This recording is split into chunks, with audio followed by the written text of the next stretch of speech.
नमस्कार दोस्तों, चलिए जानते हैं हरियाणा की 50 फटाफट बड़ी खबरों को सिर्फ 10 मिनट में। लेकिन उससे पहले यह वीडियो आप किस जगह से देख रहे हैं हमें कमेंट में जरूर बताएं।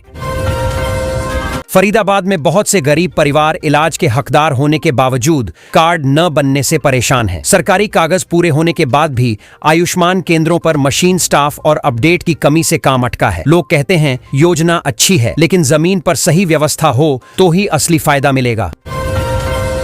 यमुनानगर के लोगों के लिए राहत वाली खबर है। जो घरों पर सोलर पैनल लगाना चाहते हैं उन्हें अब सब्सिडी मिल रही है। अधिकारी गांव-गांव जाकर जानकारी दे रहे हैं ताकि लोग महंगे बिजली बिल से बच सकें। कई परिवार आवेदन कर चुके हैं और उम्मीद कर रहे हैं कि जल्दी मंजूरी मिलेगी।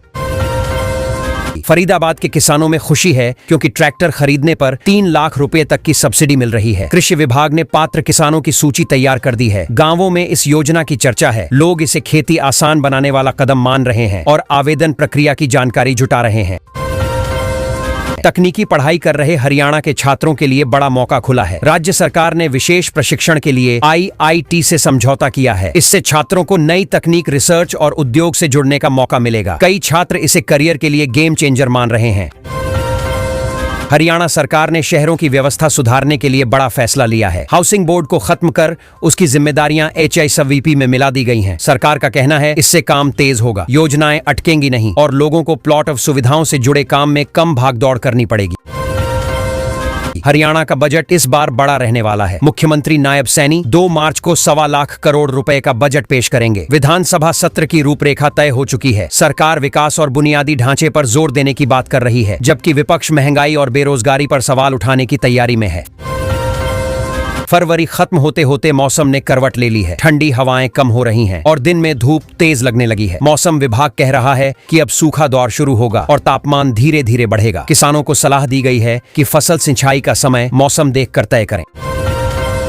हिसार में रेलवे बिजली घर के पास पाइपों में लगी आग ने अफरा तफरी मचा दी। धुएं का गुब्बार कई किलोमीटर दूर तक दिखाई दिया। सुरक्षा के चलते कुछ ट्रेनों को रोका गया और रूट बदले गए। राहत टीमों ने आग पर काबू पा लिया, लेकिन लोगों में डर और रेल यात्रियों में देरी से नाराजगी दिखी। सरकारी स्कूलों में बच्चों का मूल्यांकन अब अलग तरीके से होगा। कक्षा 1 से 5 तक होलिस्टिक प्रोग्रेस कार्ड लागू किया जा रहा है। इसमें सिर्फ नंबर नहीं बल्कि बच्चे का व्यवहार, प्रतिभा और भागीदारी भी लिखी जाएगी। शिक्षकों को प्रशिक्षण दिया जा रहा है ताकि नई प्रणाली ठीक से लागू हो सके। गुरुग्राम में मतांतरण के आरोपों ने माहौल गरमा दिया है। कुछ संगठनों ने प्रार्थना सभा की आड़ में गलत काम होने की शिकायत की है। प्रशासन ने जांच शुरू कर दी है और कहा है कि कानून से ऊपर कोई नहीं। इलाके में पुलिस की मौजूदगी बढ़ा दी गई है ताकि तनाव न बढ़े। दिल्ली गुरुग्राम एक्सप्रेसवे पर सुरक्षा बढ़ाने की तैयारी है। झाड़सा हादसे के बाद एंट्री एग्जिट पॉइंट पर शॉक एब्जॉर्बर लगाने का फैसला हुआ है। इंजीनियरों का कहना है इससे टक्कर की तीव्रता कम होगी और जान बचाने में मदद मिलेगी। रोज आने जाने वाले लोग इसे जरूरी कदम बता रहे हैं। विधानसभा में बहस के दौरान एक विधायक को जवाब देने के लिए अतिरिक्त समय दिया गया। विपक्ष ने आरोप लगाया कि सत्ता पक्ष के सदस्य ने आपत्तिजनक टिप्पणी की थी। सदन में कुछ देर तक हंगामा भी हुआ, लेकिन स्पीकर ने मामला शांत कराया और चर्चा फिर सामान्य तरीके से आगे बढ़ी। सोनीपत के रेलवे रूट पर बदलाव होने वाला है। कुछ नई ट्रेनों की आवाज पहली बार सुनाई देगी, लेकिन इसके कारण कुछ पुराने रूट प्रभावित रहेंगे। रेलवे ने यात्रियों से कहा है कि सफर से पहले समय और प्लेटफॉर्म की जानकारी जरूर जांच लें ताकि परेशानी से बचा जा सके। मुख्यमंत्री ने विपक्ष पर निशाना साधते हुए कहा कि विदेशों में देश की छवि खराब करने वालों पर सख्त कार्रवाई होनी चाहिए। राजनीतिक बयानबाजी तेज हो गई है। कांग्रेस ने जवाब देते हुए कहा कि सरकार आलोचना से डर रही है। आने वाले दिनों में यह मुद्दा और गरमाने की संभावना है। सूरजकुंड मेले के झूले हादसे की जांच जारी है। जिला प्रशासन ने भरोसा दिया है कि रिपोर्ट जल्द सामने आएगी और जिम्मेदारों पर कार्रवाई होगी। मेले में सुरक्षा इंतजाम बढ़ा दिए गए हैं ताकि लोग निश्चिंत होकर घूम सकें और आयोजकों पर भरोसा बना रहे।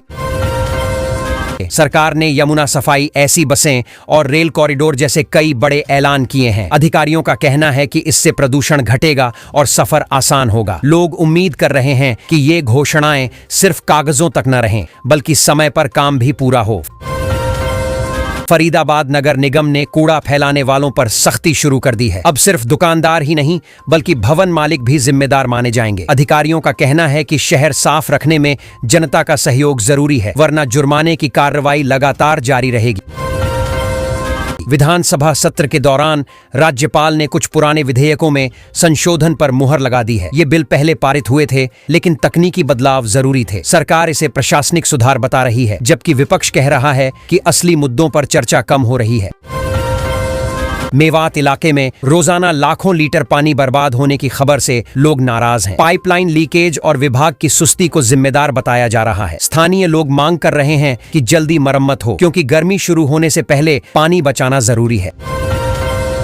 राज्य के वैज्ञानिकों को सम्मान देने का कार्यक्रम आयोजित होने वाला है। विज्ञान रत्न और युवा विज्ञान रत्न पुरस्कार दिए जाएंगे। सरकार का कहना है इससे शोध को बढ़ावा मिलेगा और युवाओं में विज्ञान के प्रति रुचि बढ़ेगी। वैज्ञानिक समुदाय इस पहल को सकारात्मक मान रहा है। फरीदाबाद के गांवों को जोड़ने वाला फुटओवर ब्रिज तेजी से बन रहा है। प्रशासन ने कहा है कि 15 दिनों में काम पूरा कर लिया जाएगा। इससे लोगों को सड़क पार करने में जोखिम नहीं उठाना पड़ेगा और स्कूल जाने वाले बच्चों को खास राहत मिलेगी। कैथल में सफाई पर करोड़ों खर्च होने के बावजूद गंदगी बनी हुई है। लोगों का कहना है कि व्यवस्था में निगरानी की कमी है। कई जगह अवैध कूड़ा प्वाइंट बन गए हैं। प्रशासन ने जांच शुरू की है और जिम्मेदार अधिकारियों से जवाब मांगा गया है। फरीदाबाद में आवास योजना के तहत फ्लैट बुकिंग फिर शुरू हो गई है। लंबे समय से घर का इंतजार कर रहे लोग आवेदन कर रहे हैं। अधिकारी कह रहे हैं कि इस बार प्रक्रिया पारदर्शी रहेगी और पात्र परिवारों को प्राथमिकता मिलेगी ताकि सपना पूरा हो सके। यमुनानगर में अवैध कॉलोनी पर बुलडोजर चलने से इलाके में हलचल मच गई। प्रशासन ने कहा कि बिना मंजूरी निर्माण करने वालों को चेतावनी दी गई थी। लोगों से अपील की गई है कि जमीन खरीदने से पहले कागज जरूर जांचें ताकि बाद में नुकसान न उठाना पड़े। फरीदाबाद के जमीन विवाद में हाई कोर्ट के फैसले से किसानों को राहत मिली है। अदालत ने प्लॉट अलॉटमेंट पर रोक लगा दी है। किसान इसे अपनी जीत मान रहे हैं और कह रहे हैं कि अब उनकी जमीन बचने की उम्मीद मजबूत हुई है। हरियाणा में सबसे ज्यादा चर्चा आज बजट को लेकर है। लोग पूछ रहे हैं सरकार इस बार किसे राहत देगी। मुख्यमंत्री नायब सिंह सैनी 2 मार्च को बड़ा बजट पेश करने वाले हैं। अफसरों की बैठकों से संकेत मिल रहे हैं कि किसानों, कर्मचारियों और इंफ्रास्ट्रक्चर पर खास फोकस रहेगा। आज प्रशासन में बड़े स्तर पर तबादले की सूची आई है। कई जिलों में नए डीसी और एसपी लगाए गए हैं। सरकार का कहना है कि इससे कामकाज तेज होगा और जनता को जल्दी फैसले मिलेंगे। आम लोग उम्मीद कर रहे हैं कि नई पोस्टिंग से स्थानीय समस्याओं का समाधान पहले से बेहतर तरीके से होगा। नए जिला हांसी को लेकर काम अब जमीन पर दिखने लगा है। सरकार अलग दफ्तर, कोर्ट, पुलिस व्यवस्था और प्रशासनिक ढांचा बनाने में तेजी दिखा रही है। स्थानीय लोगों में उत्साह है, क्योंकि उन्हें लगता है कि जिला बनने से सरकारी कामों के लिए दूर नहीं जाना पड़ेगा और विकास की गति भी बढ़ेगी। आज राजनीति में चर्चा इस वजह से रही कि कांग्रेस नेता राहुल गांधी की एक पुराने मानहानि केस में पेशी तय है। समर्थक इसे राजनीतिक मामला बता रहे हैं, जबकि विरोधी इसे कानून की सामान्य प्रक्रिया कह रहे हैं। अदालत में क्या होता है, इस पर सबकी नजर टिकी हुई है। सरकार ने सी प्लेन सुविधा को लेकर नई योजना शुरू की है। कहा जा रहा है कि 7 जिलों में छोटी हवाई पट्टियां विकसित होंगी। इससे पर्यटन और व्यापार दोनों को फायदा मिलेगा। लोगों को उम्मीद है कि अगर यह योजना सही से लागू हुई तो हरियाणा के कई इलाकों में यात्रा आसान हो जाएगी। हरियाणा को फार्मा हब बनाने की कोशिश भी तेज हो गई है। कैंसर और डायबिटीज जैसी बीमारियों की सस्ती दवाएं बनाने के लिए नई इकाइयों को मंजूरी मिली है। इससे निवेश आएगा, रोजगार बढ़ेगा और मरीजों को कम कीमत में दवाएं मिल सकेंगी। उद्योग जगत इस फैसले को सकारात्मक मान रहा है। गुरुग्राम और फरीदाबाद में ट्रैफिक से परेशान लोग अब राहत की उम्मीद कर रहे हैं। सरकार फ्लाईओवर और एआई आधारित ट्रैफिक कंट्रोल सिस्टम लगाने जा रही है। अधिकारियों का दावा है कि इससे जाम कम होगा और यात्रा समय घटेगा। रोज ऑफिस जाने वाले लोग इस प्रोजेक्ट को काफी जरूरी मानते हैं।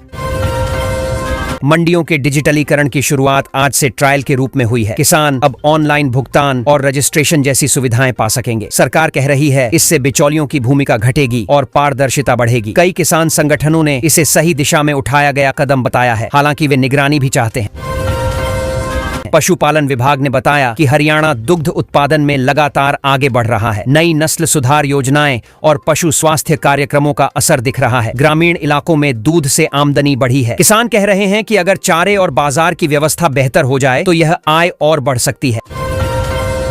आज के ज्योतिषीय अनुमान को लेकर व्यापारियों में हल्की चर्चा रही। कुछ लोग मानते हैं कि मूलांक 1 और 8 वालों के लिए लाभ का दिन है। हालांकि ज्यादातर कारोबारी कहते हैं असली फर्क मेहनत और बाजार के हालात से पड़ता है। फिर भी कई लोग शुभ समय देखकर लेन देन करना पसंद करते हैं। मौसम विभाग के अनुसार आज हरियाणा में आसमान साफ रहेगा, धूप तेज रहेगी और तापमान थोड़ा बढ़ सकता है। किसानों को सलाह दी गई है कि फसलों में नमी बनाए रखें। शहरों में लोग सुबह शाम हल्की ठंड और दिन में गर्मी जैसा मिला जुला मौसम महसूस कर रहे हैं। आज विनायक चतुर्थी पर मंदिरों में काफी भीड़ देखी गई। लोग परिवार के साथ पूजा करने पहुंचे और गणपति से सुख समृद्धि की कामना की। बाजारों में भी पूजा सामग्री और मिठाइयों की बिक्री बढ़ी। कई जगह सामूहिक भजन और प्रसाद वितरण का आयोजन भी किया गया। खेल विभाग ने उभरते खिलाड़ियों के लिए जिला स्तर पर नए वजीफों की घोषणा की है। इससे गरीब परिवारों के प्रतिभाशाली बच्चे प्रशिक्षण जारी रख सकेंगे। कोचों का कहना है कि अगर सही समय पर आर्थिक मदद मिल जाए तो गांवों से भी राष्ट्रीय स्तर के खिलाड़ी निकल सकते हैं। अब योजनाओं की बात करें तो दीनदयाल लाडो लक्ष्मी योजना में बड़ा बदलाव हुआ है। महिलाओं को मिलने वाली राशि का एक हिस्सा सीधे खाते में और बाकी एफडी में जमा होगा। सरकार कहती है इससे महिलाओं की बचत बढ़ेगी और भविष्य सुरक्षित होगा, जबकि लाभार्थी इसे दीर्घकालिक सुरक्षा मान रहे हैं। डॉक्टर अंबेडकर आवास नवीनीकरण योजना में सहायता राशि बढ़ाकर 80,000 कर दी गई है। पहले यह कम थी, जिससे मरम्मत पूरी नहीं हो पाती थी। गरीब परिवारों को उम्मीद है कि अब वे छत, दीवार और शौचालय जैसी जरूरी चीजें ठीक कर पाएंगे और सुरक्षित घर में रह सकेंगे। बेरोजगारी भत्ता योजना के तहत युवाओं को सीधे बैंक खाते में राशि मिल रही है। योग्यता के अनुसार अलग अलग रकम तय की गई है। कई युवा कहते हैं इससे तैयारी के दौरान थोड़ी आर्थिक मदद मिल जाती है। हालांकि वे चाहते हैं कि सरकार रोजगार सृजन पर और ज्यादा जोर दे। किसानों के लिए प्रधानमंत्री किसान सम्मान निधि की अगली किस्त का सत्यापन तेज किया गया है। अधिकारी रिकॉर्ड अपडेट कर रहे हैं ताकि पात्र किसानों को समय पर पैसा मिल सके। गांवों में पटवारियों और कृषि विभाग के कैंप भी लगाए जा रहे हैं ताकि कोई किसान छूट न जाए।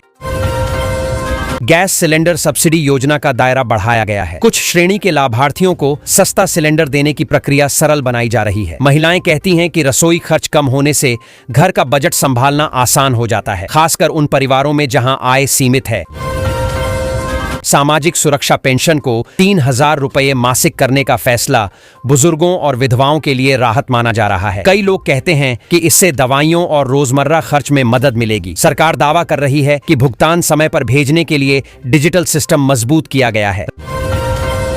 राज्य में सड़कों के रखरखाव पर भी काम तेज हुआ है। कई जिलों में टूटी सड़कों की मरम्मत और नई ग्रामीण सड़कों का सर्वे शुरू हुआ है। ग्रामीण लोग कहते हैं कि सड़क ठीक होने से स्कूल, अस्पताल और बाजार तक पहुंच आसान हो जाती है, इसलिए वे इस काम को बहुत जरूरी मानते हैं। शिक्षा विभाग स्कूलों में डिजिटल क्लासरूम बढ़ाने की योजना पर काम कर रहा है। कुछ सरकारी स्कूलों में स्मार्ट बोर्ड और ऑनलाइन कंटेंट की व्यवस्था शुरू हो चुकी है। शिक्षकों का कहना है कि इससे पढ़ाई रोचक बनती है और बच्चे नई तकनीक से जल्दी सीखते हैं। पुलिस विभाग ने साइबर अपराध रोकने के लिए नए अभियान की शुरुआत की है। लोगों को फोन ठगी और ऑनलाइन फ्रॉड से बचने की जानकारी दी जा रही है। अधिकारियों का कहना है कि जागरूकता ही सबसे बड़ा बचाव है, इसलिए गांव शहर दोनों जगह शिविर लगाए जा रहे हैं। स्वास्थ्य विभाग ने सरकारी अस्पतालों में दवाओं की उपलब्धता बढ़ाने का दावा किया है। कई जगह नई मशीनें भी लगाई जा रही हैं। मरीजों का कहना है कि अगर जांच और दवा दोनों एक ही जगह मिल जाएं, तो निजी अस्पतालों का खर्च बच सकता है और गरीबों को बड़ी राहत मिलेगी।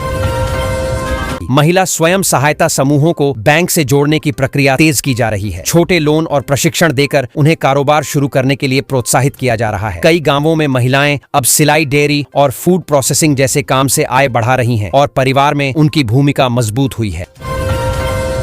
हरियाणा में एसएससी वर्ग के किसानों के लिए राहत वाली खबर है। सरकार ट्रैक्टर खरीदने पर 50% तक सब्सिडी देने जा रही है। इससे छोटे किसानों को खेती आसान करने में मदद मिलेगी। आवेदन प्रक्रिया शुरू होते ही गांवों में उत्साह दिख रहा है और लोग उम्मीद कर रहे हैं कि इससे लागत घटेगी और उत्पादन बढ़ेगा।